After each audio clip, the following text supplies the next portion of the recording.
could have your attention, please. We appreciate your coming out today.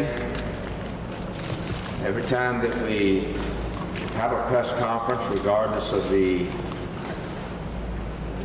announcement, we always get good response, especially from our local press, and for members of the local press. I want to thank you for coming out. I want to apologize to some of you because I know that your evenings are the time that you do your major work. And I do apologize for the 10 o'clock press conference. We typically have press conferences at noon. It's just sort of been a standard university practice. Coach asked that we meet at 10 for family considerations, and I don't think anybody would argue that that's a good enough reason to meet at 10 o'clock. Some of his family is leaving town, and he wanted them to be here, and Coach asked if we could meet at 10 o'clock to accommodate his family, and I certainly think that's appropriate. I want to say a few words before the announcement.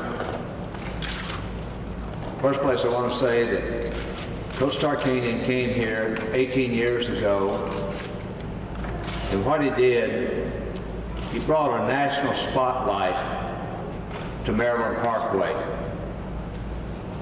He brought a spotlight to a little campus that was not mature enough to have a spotlight on it, but he put a spotlight on a basketball program that almost overnight he took to national prominence. In an almost unprecedented way, for 18 years, he kept that program at the national level. He kept it with national recognition. He did it with certainly the most exciting brand of basketball I've ever seen, and thrilled millions of Americans with that exciting brand of basketball.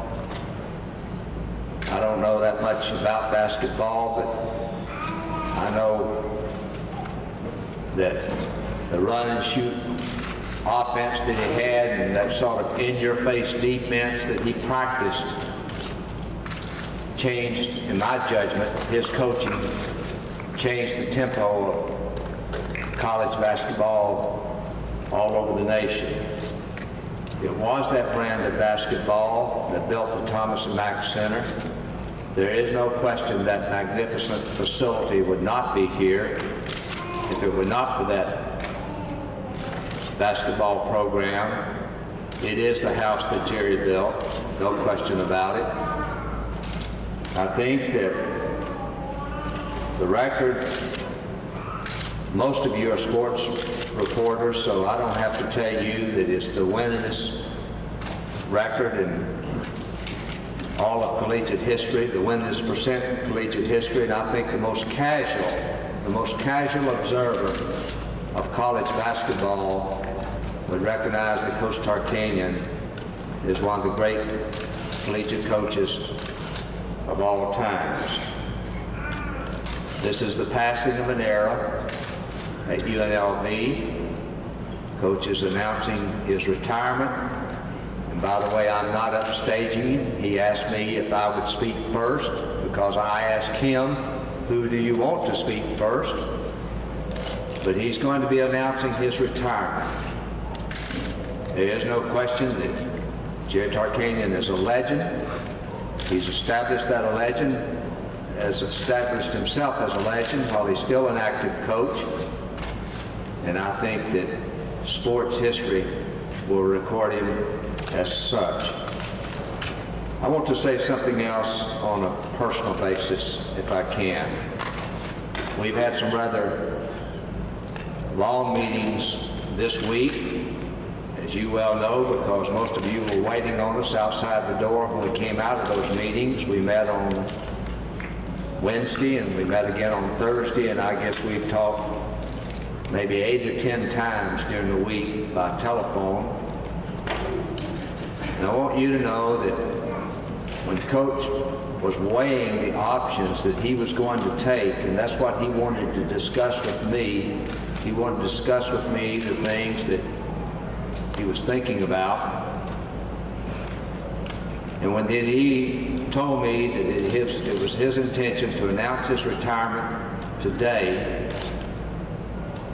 he told me that he was not going to ask to be paid for the final 2 years on his contract. In fact, he did not ask the university for $1. He told me that he was going to resign as basketball coach. He was going to give up his tenured professorship, that he was going to retire. The discussion that Coach and I had, and I'm going to say it because I don't know if he will mention it, he was debating, and I read in one of your, I think, Ian, I may have read it in your publication, that Coach was debating whether to retire now or at the end of the next season. And I think he realized that if he retired now, he would leave UNLV basketball in a pretty tight situation. He was mindful that we would have no chance of recruiting a coach between now and time school starts. He was also mindful, and I would certainly hope that it would never happen and would not happen, but that some of the players may decide that they would not stay and transfer if he were not here. And also, and I think maybe most important of all, he knew that we would need his help when we go back to Kansas City to talk about the allegations against the university. We desperately needed his help in that respect. So based on that, he told me that it was his intention to retire at the end of this next season. Coach's contract will effectively be for the next academic year, but his practical retirement will be at the end of the next basketball season. You are seeing the passing of an era, and I don't think there's any question Jerry Tarkanian is a basketball legend. History will record him that way, and I don't think there's any question that that is the way that it should be. I'd like to now ask Coach to say whatever he would like to say, and then I'll make a closing remark, and if Coach is amenable, we'll respond to questions, or we'll do whatever you want to do, Coach. I have a statement here that I gave to Dr. Maxon today that's available for everybody. I think it pretty much states what my thoughts were. I do want to say I remember 18 years ago when I came to the university, we had a press conference. I think it was in the building right next door. We had about 1 or 2 TV stations and about 2 sports writers covering the event, and maybe 3 or 4 other people. It was about 10 people in the room in 1973 when the announcement was made that I was coming here. I've had 18 great years here, and I hope that the next year is going to be the best. I'm really looking forward to next season. I know a lot of people think that we're going to really be down, and we're not going to be like we've been, but we're going to circle the wagons, and we're going to play harder than we've ever played, and we're going to be fairly successful. But I'm looking forward to it, and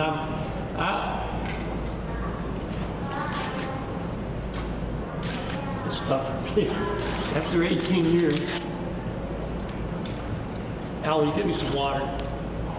But it's been a great 18 years, Reed. I've enjoyed everything about the university. I love our fans. They've been great. It's just been a great experience. I really feel fortunate, too, that I've been able to coach this long. I told a couple of writers yesterday when I was in college, I had a job working for a national biscuit company, working in a warehouse, and I used to count the hours until it was lunch break and count the hours until the day ended and count the days until Friday came along, and I really been fortunate because I really feel my whole coaching career has been fun. Going to work has been fun. The most difficult times have been the summers, and so it's been a great experience, and you know, I want to wish UNLV the best. We'll be glad to respond to questions. If you Coach, do you want to respond to questions, or okay, we'll be glad to respond to any questions, or if it's the preference of the press that's here to do that individually, we'll do it.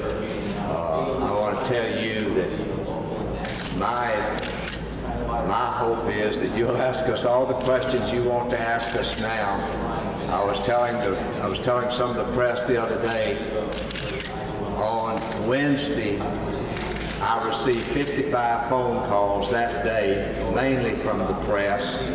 It dropped down into the 40s yesterday, and we apologize for those that we did not get to return. Coach told me he had the same thing, and we both apologize for those calls we've not been able to return, but it's been physically impossible to return them all. There was one thing I forgot to say.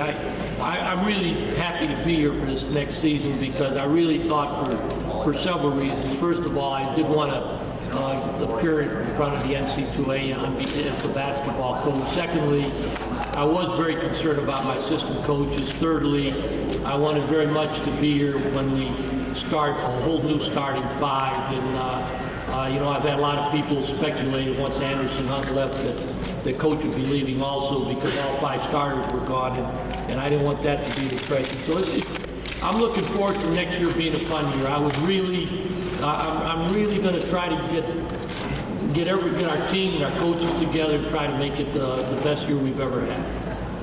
Coach, I think Coach thought Anderson was going to take him with him, but Anderson didn't take him, so... Yes, he did.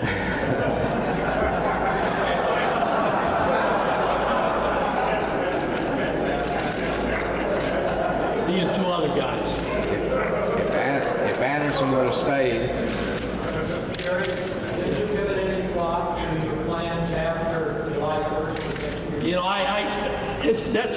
that's been on my mind for a long time. I really, because I have to figure out something that I can do of interest, and I don't have a lot of interest, so I got to figure out something. I think this year I'm going to try to hit a golf ball a few times and see how that feels, and I'm going to try to read a few books and see how I enjoy that. But I've got to figure something out. But you know, there'll be a lot of things available. It's just that I have to find something that I would enjoy doing because I've really enjoyed coaching, and coaching to me has been so much fun. The biggest, you know, the way it is with a coach, you go through 6 months of the most intense period of a year in which for 6 months you practically have a gun pointed at your head because there's so much pressure on you. Then when the season ends, you recruit for about a month and then you get some time off. For me, the easiest part's been the season. The worst part is the summer. Every time I'm on vacation, somebody has a problem. And my battles have been in the summers when I'm supposed to be relaxing and recovering, and that's been hard. Yeah, that's been the most difficult time for me. Jerry, who would you like to see as your successor? Well, the best coach in the country is Timmy Gergerich. But, you know, I don't know what would happen. I have no say in that. But the best basketball coach in America today is Timmy Gergerich.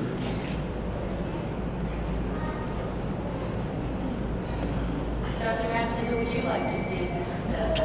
I think what will happen, the athletic department, sometime during the mid to late fall, will form an advisory committee, and we'll do this search the way we do all other searches. We'll follow all the affirmative action rules, but we'll certainly seek out the best possible coach that can be found that will be under the direction of the athletic department. There will be an advisory committee selected. That's the way we do our business here, and I have no earthly idea who that might be or who would even make up the advisory committee. But that search will be like other searches. It's an athletic department search, and it will be conducted by the athletic department. So you have almost the same problem with recruiting as if Jerry were to step down now because you really got names Well, I think what Coach realized, and I'll let him speak to it because he understands this profession much better than I, but most coaches are under contracts. I mean, school's going to start here in a few months, and I don't know of any coach that would be unethical enough to walk out on the school just before it started after they recruited their players.